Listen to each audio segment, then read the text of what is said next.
দেখো তোমরা যারা ম্যাথ এক্সাম দেবে হাই মাদ্রাসা বা স্কুল বোর্ড সবার জন্য দেখো মোস্ট ইম্পর্টেন্ট ম্যাথ রাশিবিজ্ঞান সাজেশনস আমি এর উত্তর সহ তোমাদের জানাবো। কিন্তু দেখো কোনগুলো এখানে প্রথমে ওজাই একটা দুটো তিনটে আমি দিয়েছি। এবছর কিন্তু ওজাই 100% তোমাদের পড়ার চান্স আছে, কিন্তু যেহেতু গত বছর ছিল না ওজাই। এবার যৌগিক গড়ের অঙ্ক এখানে দুটো, আরও বাকি পরের পেজ তোমাদের দেখাচ্ছি। এবং পরের পেজ লক্ষ্য করো, এইভাবে আমরা যৌগিক গড় থেকে 7টা ইম্পর্টেন্ট দিয়েছি তোমাদের, 7টা নিশ্চয়ই তোমরা দেখতে পাচ্ছ। এরপরে মধ্যমার আসছি, মধ্যমা দেখো একটা দুটো এখানে আছে, লক্ষ্য করো দুটো অঙ্ক মধ্যমার অঙ্ক। এবং পরের পেজে আসছে দেখো মধ্যমার এখানে 5টা, কিন্তু ওপারে দুটো ছিল, আর এই দেখো আরও তিনটে, একটা দুটো তিনটে মধ্যমা। এবং তারপরে সংখ্যাগুরু মানের আরও তিনটে। তাহলে মোট এইগুলো কিন্তু তোমাদের রাশিবিজ্ঞান তিনটে পড়বে, করতে হবে দুটো, 4 নম্বর করে, 4 দুগুণে 8 নম্বর থাকে, বড় কোশ্চেন্সের কথা বলছি। এবং এর উত্তরগুলো এবার লক্ষ্য করো।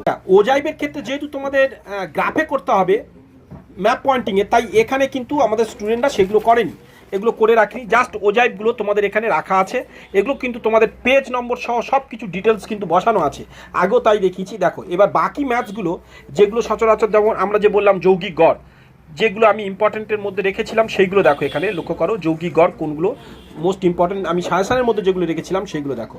এই প্রয়োগ কত নম্বর, পেজ নম্বর কত, সব কিন্তু ডিটেলস কিন্তু এখানে তোমাদের দেওয়া আছে। এবং পরের পেজটাকে আসছি, দেখো পরের পেজ লক্ষ্য করো, দেখো এবং তার পরের পেজ দেখো, পরের পেজ, এর পরের পেজ। কিন্তু এগুলো আমি আবার বলছি, এগুলো উত্তর সহ, কিন্তু তোমরা এগুলো বসে প্র্যাকটিস করতে পারো মোস্ট ইম্পর্টেন্ট কোনগুলো। এবং এখানে দেখো পরের পেজ আসছি আমরা, দেখো। আর আরও একটা ব্যাপার যে এইটা কিন্তু মোস্ট ইম্পর্টেন্ট, এই মধ্যমার অঙ্কের এটা কিন্তু মোস্ট ইম্পর্টেন্ট। এগুলো কিন্তু আবার ঘুরিয়ে ঘুরিয়ে দেবে, কিন্তু এক্স ওয়াই জায়গায় এ বি পি কিউ কিছু কিছু দিয়ে দেবে, কিন্তু এই বিষয় ভালো করে এটা মনে রাখো। এবং পরের পেজ দেখো, এবং তার পরের পেজ দেখতে থাকো। দেখো সংখ্যাগুরু মান, এখানে সংখ্যাগুরু মান এই একটা ম্যাথ আছে, এটাকে লক্ষ্য করো। এই যে যেটা এ পুরো এটা করা আছে, এটাকে দেখো। এবার এইখানে দেখো সংখ্যাগুরু মানের যে বাকি 3টে ম্যাথ দিয়েছিলাম সেগুলো দেখো।